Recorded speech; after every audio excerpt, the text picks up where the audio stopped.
Hello friends. आज मैं आपको गुड़हल के पौधे की देखभाल के विषय में बताने जा रहा हूँ। आयुर्वेद में गुड़हल के पेड़ को एक संपूर्ण रूप में औषधि के तौर पर देखा गया है। इसकी जड़ से लेकर फूल तक हर एक चीज किसी न किसी बीमारी के लिए रामबाण है। देखने में गुड़हल का फूल बहुत ही खूबसूरत होता है। इसे आपने अक्सर अपने घर की बागवानी में या फिर पार्क में लगे देखा होगा। इस फूल में कई तरह के पोषक तत्व पाए जाते हैं, जैसे कि कैल्शियम, आयरन, वसा, विटामिन सी और फाइबर। भगवान की पूजा में भी इसका इस्तेमाल किया जाता है। त्वचा की देखभाल में भी यह उपयोगी है। वजन घटाने में भी गुड़हल का उपयोग होता है, क्योंकि गुड़हल की चाय में नेचुरल फैट बर्न करने का गुण होता है। साथ ही इसकी एंटी इन्फ्लेमेटरी गुण आपको हाई ब्लड प्रेशर और लीवर से जुड़ी समस्याओं से भी बचाने में मदद करता है। मित्रों, इसकी देखभाल का जहाँ तक सवाल है, इसमें सुबह शाम गर्मी के मौसम में पानी बहुत ज़रूरी है। बाकी मौसम में तो अगर दिन में एक बार भी पानी देंगे तो ठीक है, कोई फ़र्क नहीं पड़ता। इसमें मॉइस्चर होना चाहिए।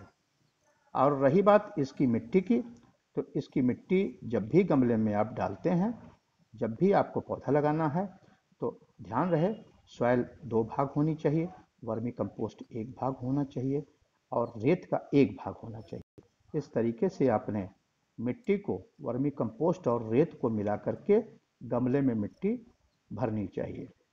इसके पौधे को आपने हमेशा, अगर इसमें कलियां सूख रही हों, पत्तियां पीली पड़ रही हों, फूल सूख रहे हों, तो आपने उसको भी साफ करते रहना चाहिए। जब कभी भी इसमें आप खाद डालते हैं तो गोबर की खाद डालने के लिए कम से कम इसकी जड़ से 2 इंच दूरी के ही ऊपर खाद डालें। 15 दिन का अंतर जरूर रखें। वर्मी कंपोस्ट भी डाल सकते हैं। चाय की पत्ती भी आप इसमें डाल सकते हैं। चाय की पत्ती कीटनाशक का भी काम करती है, पौधे की ग्रोथ को भी अच्छी करती है। चाय की पत्ती 2 तरीके से इस्तेमाल की जा सकती है। एक तो यूज्ड चाय पत्ती होती है, जो चाय बनाने के बाद बची हुई होती है, उसका इस्तेमाल आप इसकी जड़ में कर सकते हैं। दूसरा अनयूज्ड होती है, जो आप सीधे पॉलीथीन बैग खोल करके निकाल करके और पानी में मिला करके डाल सकते हैं। लेकिन इसका इस्तेमाल करने से पौधे की ग्रोथ में काफ़ी समय लगता है, यानी पौधों के लिए काफ़ी टाइम लगेगा उसको उसका असर दिखाने में। नीम की पत्ती का भी आप उबाल करके उसका यदि छिड़काव करें तो ये भी एक कीटनाशक प्लस इसकी उर्वरक के रूप में भी इसका इस्तेमाल किया जा सकता है। और इसके पत्तियों को बाद में जो उबली हुई पत्तियां हैं उसको आप जड़ में डाल दें। घरों में फलों के छिलके निकलते हैं, केले के छिलके निकलते हैं, सब्जियों के छिलके निकलते हैं, तो उन छिलकों को आप काट करके उसको सुखवा लीजिए। तो धूप में अच्छी तरीके से उसको सुखवाने के बाद चूर्ण बना लीजिए। चूर्ण का छिड़काव जड़ों में कर सकते हैं। दूसरा ये भी हो सकता है कि आप उसको उबाल करके उसके पानी का छिड़काव जड़ में कर सकते हैं।